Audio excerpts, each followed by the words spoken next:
अभी तक किसी सरकार ने मुसलमानों के हित के लिए और उनके एजुकेशन के लिए कुछ नहीं किया, सिर्फ वोट की राजनीति हुई है।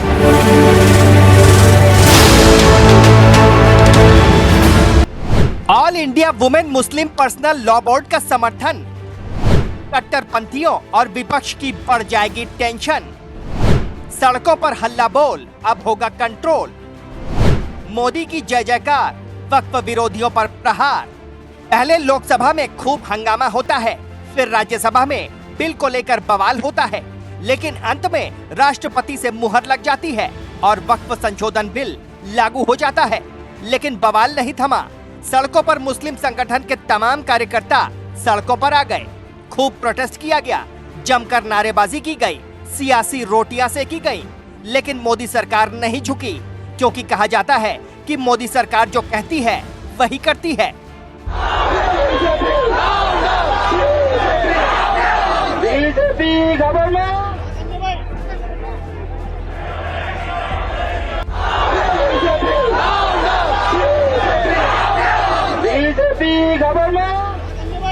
इन तस्वीरों को देखिए, खूब बवाल किया गया, आगजनी की गई, लेकिन अब मोदी सरकार को मुस्लिम महिलाओं का फुल सपोर्ट मिल गया है, जिससे कि कट्टरपंथियों की नींद हराम हो सकती है। दरअसल आपको जानकारी दे दें कि ऑल इंडिया वुमेन मुस्लिम पर्सनल लॉ बोर्ड की अध्यक्ष शाइस्ता अंबर ने वक्फ विधेयक 2025 का समर्थन करने का ऐलान कर दिया है। उनकी ओर से कहा गया है कि हम इस बिल का स्वागत करते हैं।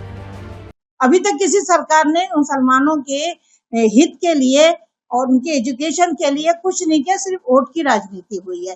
तो हम बीजेपी सरकार या वर्तमान सरकार से गुजारिश करते हैं कि आप अपने मकसद में पारदर्शिता और न्यायप्रिय तरीके से उन महिलाएं जो अधिकार वंचित है, न्याय वंचित थी, उन सबको वही कुछ मिले जो उनका हक बनता है, और वक्फ की जमीन का देने का जो जायज मकसद था वो मकसद पूरा हो जाए। तो सुना आपने, शाइस्ता अंबर ने साफ तौर पर ऐलान कर दिया है कि वो बिल का समर्थन करती हैं।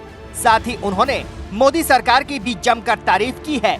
उन्होंने आगे कहा कि ये मुस्लिम समाज, विशेषकर मुस्लिम महिलाओं के हितों की सुरक्षा करेगा, महिलाओं को सशक्त बनाने की दिशा में एक ऐतिहासिक कदम है। ये विधेयक सिर्फ कानून में संशोधन नहीं है, बल्कि एक ऐतिहासिक कदम है। क्या बोली शाइस्ता अंबर? वक्फ के नए कानून से समाज को लाभ मिलेगा, मुस्लिम महिलाओं की भागीदारी मजबूत होगी, गरिमा और सम्मान को नई दिशा देने की शुरुआत है। सरकार के फैसले का स्वागत है। प्रधानमंत्री नरेंद्र मोदी का आभार जताया। वक्फ की संपत्तियों की सुरक्षा होगी।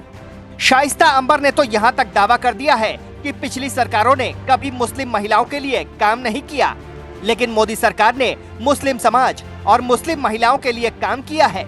All India Muslim women personal law board प्रधानमंत्री मोदी का आभार व्यक्त करता है।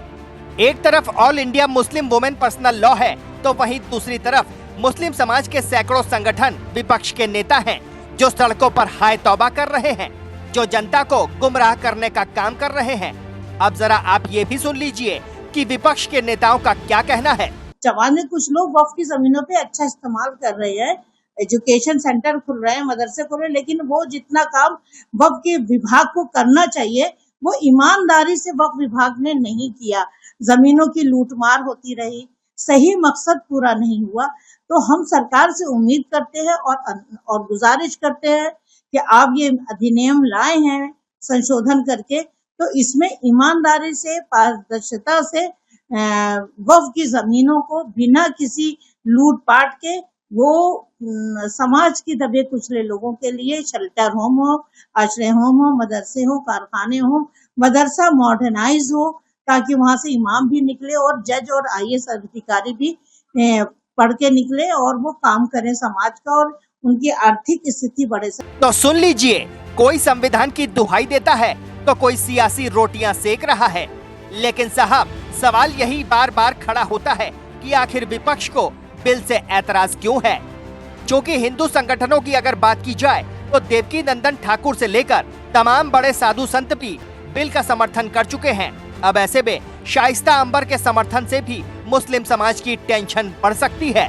Team news watch India.